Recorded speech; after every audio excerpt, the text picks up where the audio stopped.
আওয়ামী লীগ নিষিদ্ধ হয়েছে, এটা দেখে আওয়ামী লীগের খুশির বন্যা, শেখ পরিবারের খুশির বন্যা, শেখ হাসিনা রীতিমতো আনন্দে গড়াগড়ি দিচ্ছে বলে আমি এই আয়োজনের সঙ্গে সরকারের মদত ছিল এবং এটি সরকারের একটা সাজানো নাটক। এই অবরোধগুলো তৈরি করা হয়েছে, এখানে সরকারের একটা গ্রিন সিগন্যাল ছিল।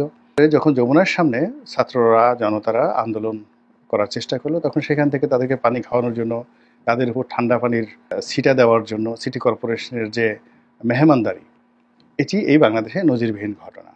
সেখান থেকে ছাত্র জনতা কারো অনুরোধে বা যাকে বলা হয় স্বেচ্ছায় যেভাবে শাহবাগে এলো এবং তাদেরকে সম্মান জানানোর জন্য যেভাবে উপদেষ্টা পরিষদের বৈঠক হলো এবং সেই বৈঠক থেকে যেভাবে তাদের দাবি দেওয়া মেনে নেওয়া হলো, এটা রীতিমতো নিদারুণ এক চিত্রনাট্য, অনেক সুন্দর একটা নাটক।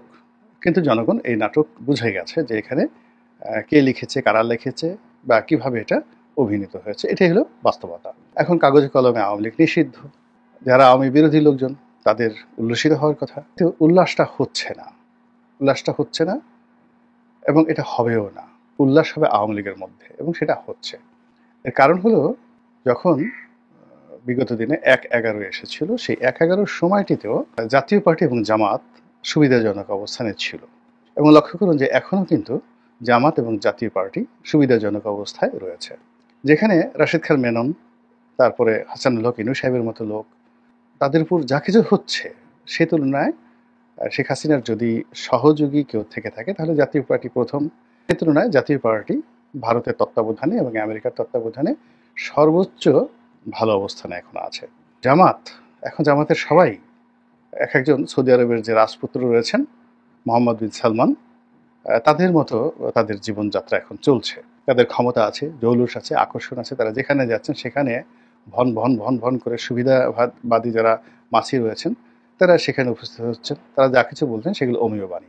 জামাতের জীবনে এইরকম সুষমা 1971 সনেও আসেনি। এই জামাতের তো আনন্দ হওয়ার কথা, কিন্তু শেষ পর্যন্ত জামাত আনন্দ করতে পারছে না।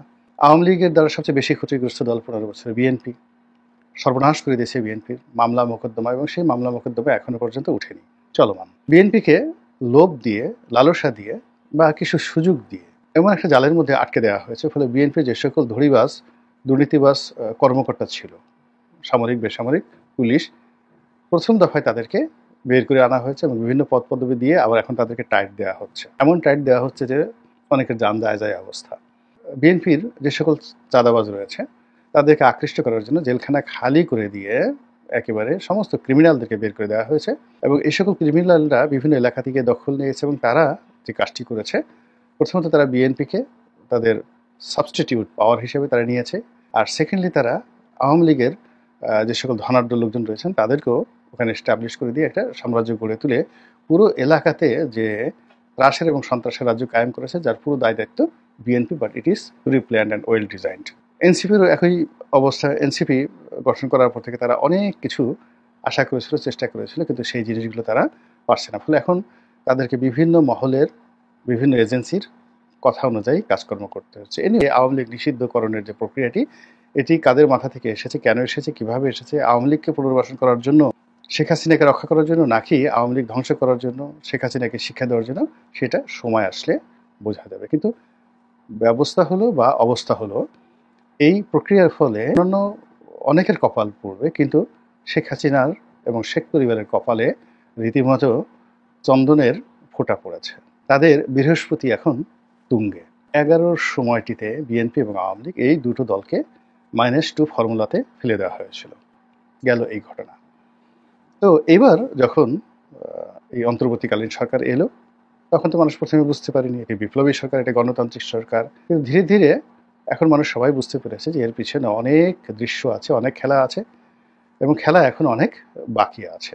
এটা এখন সবাই বুঝতে পারছে যে এখানে অনেক লোক আছে যাদেরকে আমরা মাস্টার মাইন্ড হিসেবে জেনেছি, কিন্তু এই মাস্টার মাইন্ডের আবার মাস্টার মাইন্ড আছে।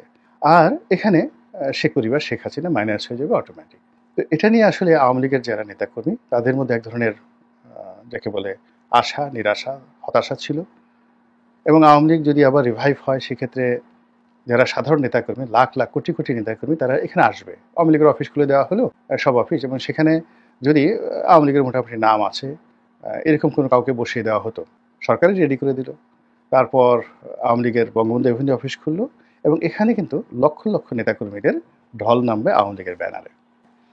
কিন্তু এখন এই যে আওয়ামী লীগ নিষিদ্ধ হওয়ার ফল, যদি মানে একেবারে আকাশ থেকে ইসরায়েল এসেও নতুন একটা নাম দিয়ে বলে এই নামটি আওয়ামী লীগের যারা নেতাকর্মী আছেন সেই নেতাকর্মীরা এই নামে আসলে তাদের বরকত হবে, এই একই অফিস অর্থাৎ আওয়ামী লীগের অফিস, কিন্তু ধরেন পার্টির নাম হলো ফটাংফট পার্টি।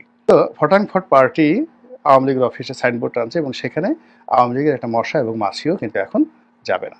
ফলে কি হলো, এই আওয়ামী লীগ নিষিদ্ধ হওয়ার ফলে আপাতত -1 শেখ হাসিনা মাইনাস এবং শেখ পরিবার মাইনাস এই প্রকল্পটি একেবারে চিরদিনের জন্য অ্যাবান্ডেন্ট হয়ে গেল। আর আপনি এদেরকে রাজনীতি থেকে অ্যাবান্ডেন্ট করতে পারবেন না, এদেরকে নিয়ে আর কোনো পলিটিক্স করতে পারবেন না। আজ জামাতকে নিষিদ্ধ করার ফলে তাদের মধ্যে যে ঘৃণা, ক্ষোভ এবং প্রতিশোধ জাগ্রত হয়েছে এবং সেটা এখন আওয়ামী লীগের বিরুদ্ধে কীভাবে কাজ করছে, যে এখন তারা যে আওয়ামী লীগ একসময় শাহবাগকে ব্যবহার করেছে জামাতের বিরুদ্ধে, এখন জামাত সেই শাহবাগকে আওয়ামী লীগের বিরুদ্ধে ব্যবহার করছে। যেখানে এই বঙ্গবন্ধুর বাংলাদেশ, এই শেখ হাসিনার বাংলাদেশ, এখন তারা বলছে গোলাম আজমের বাংলাদেশ।